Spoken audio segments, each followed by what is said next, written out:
Okay, I'm showing you the results of the Great Sweet Potato Experiment of 2014. Let me see if I can get my shadow off this. These are, let's see, Beauregard sweet potatoes. Let's see if you can see this. I don't know how clear this is going to be, but probably not very. But they're called Beauregard sweet potatoes. I picked them up at Lowe's and although I grew them organically, I don't know what they are. But I'll tell you, the bed performance is the opposite of what I expected. These, the little ones, the little harvest is all of the potatoes I got out of the deep white root box, and I'll show you that in a minute. And the big sweet potatoes on the right came out of my new 4x8 garden bed, and that's a fairly shallow bed. I planted these knowing the bed was probably too shallow and expecting little result, but I got a big result. So if anyone wants to explain that to me, be happy to listen. I'll tell you about the soil combinations. For the little potatoes on the left in the deep white root box, it's pretty much just peat moss, a little bit of sand, a little bit of regular soil, and some, manure for fertilizer. It wasn't that big of a deal. But the ones on the right were a combination of clean, healthy, rotting chipped mulch, sand, cow manure, earthworm castings. Oh, and by the way, the big ones, that's harvest just out of 2 feet of the 4x8 foot planter. So let me show you the big white planter that the little ones came out of, right here. And as you can see, as I move down, how deep it is. And I didn't fill it full, but as you can see, the soil about 8 inches to the top. So I would say there's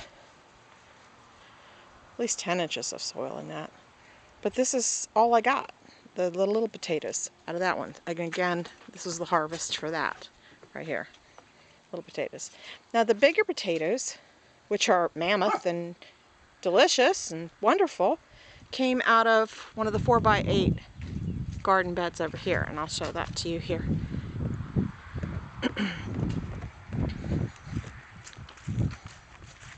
And here's the pool. Hopefully it will have the in-ground pool, but it keeps us cool in the summer. Okay, this is the garden bed I'm talking about. I only dug up a small amount, as you can see right here on the upper right or lower right is all I dug. And in the middle there's a few nasturtiums and horseradish. Those are great companion plants for the sweet potatoes. And I must say I didn't really see any bugs in this bed. Could have been because of the companion plants, I'm not sure. Because I did have a lot of bees and butterflies and all kinds of bugs and things like that because of the organic gardening, which is great. You do want some of that. You don't want an overabundance of one or the other. The chickens are not allowed into the vegetable garden. They've gotten in here 2 or 3 times, but literally it's been only 2 or 3 times.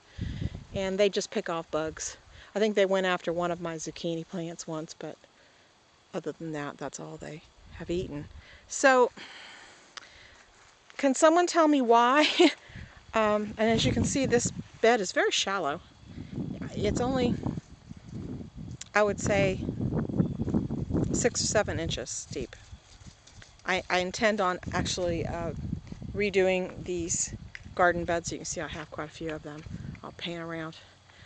But at the time, that's all I could afford to put in were these cheap pine boards, and they're very shallow, and I realized immediately that I wanted to redo them this fall. So at some point this fall I will be rebuilding the beds with deeper, make them deeper, and adding soil. It's kind of a process where you add soil and improve the quality. So I have organic earthworm castings to do that. I'll be using some organic garden soil and possibly a mixture of aged alpaca manure. I have to try to approach my neighbor for some of that. I don't have my own alpaca yet, but I do have aged chicken manure at this point. I'm just not very good at harvesting it and putting it aside.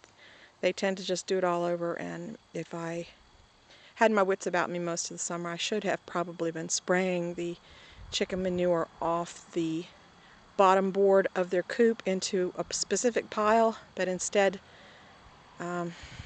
this summer was rough because we built so many things, and I'll go around the garden as I'm talking. We built so many things, I was just exhausted most of the summer. So just to get done what I needed to get done, this is what's left of my fall harvest. It's got some kale in it and leftover broccoli. Today's October the 21st, and I've harvested a good bit of that kale out. The broccoli's not doing too good. Some sort of bug's attacking it, but I haven't been very diligent about caring lately. So I think I'm going to chalk up my broccoli to a loss right now. But I'll tell you what did really, really well is my herb garden here and the medicinal garden, and I'll show you a little bit more of that. Got a lot of overgrown stuff that's bolted, and I did that on purpose. I harvested a lot out, but I also let a good bit bolt for the bees and butterflies and things like that. Now this is the pineapple sage I was trying to tell you about.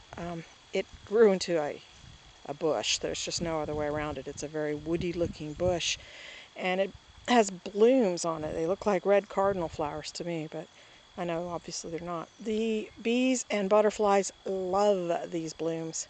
Even I've seen hummingbirds on them. Let's go around this. And this is the stevia. I let the stevia bolt. I harvested a good bit of that, of course, too.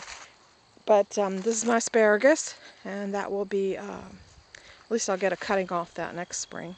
But this spring I did nothing to it. Over here is the medicinal garden. This huge thing right here is lemongrass. I got to get in there, harvest that out.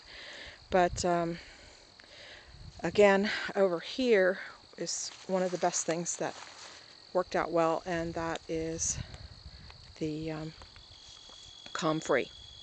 Comfrey tea is excellent for putting back into organic gardens, and that's what I'll be doing with most of this, chopping it up, making a tea out of it, and the choppings, and putting those in the garden. And the remains of mullein and yarrow and everything else. Okay, let's go to over here. I'll show you the garden. This, not the garden, but the greenhouse is what I meant. The greenhouse is getting done. We have to do the corners. We're going to be putting some trim on the corners so you can't see that stuff I sprayed in there. But we have a kerosene heater that was given to us, and it's excellent.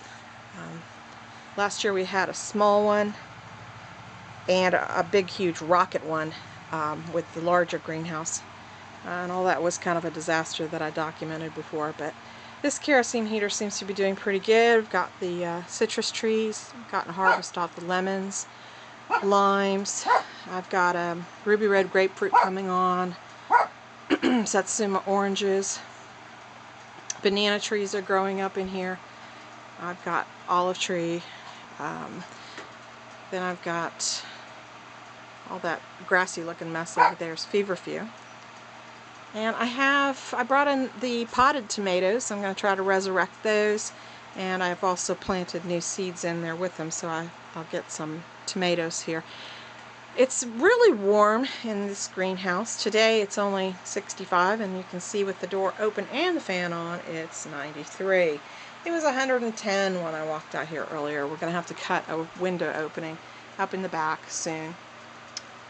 But my concern is making this a hothouse for tomatoes and fruit, and that's the way I've set it up.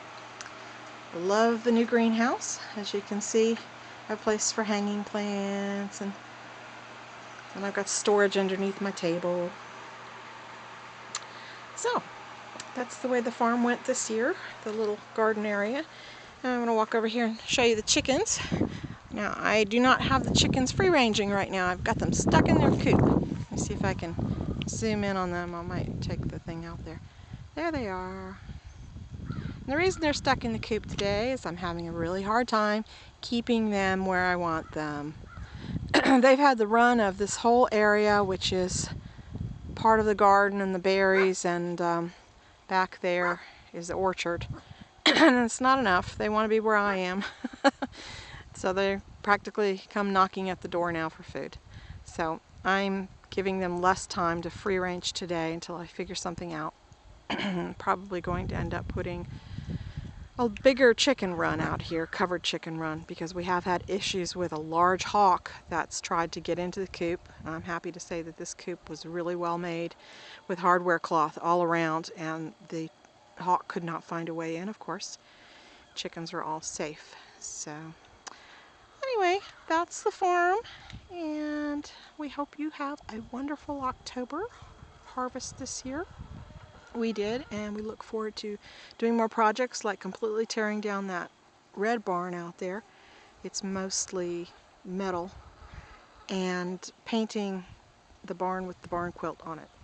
So let me know if you all have an answer for the sweet potatoes, because I'd like to know. Thank you. Bye.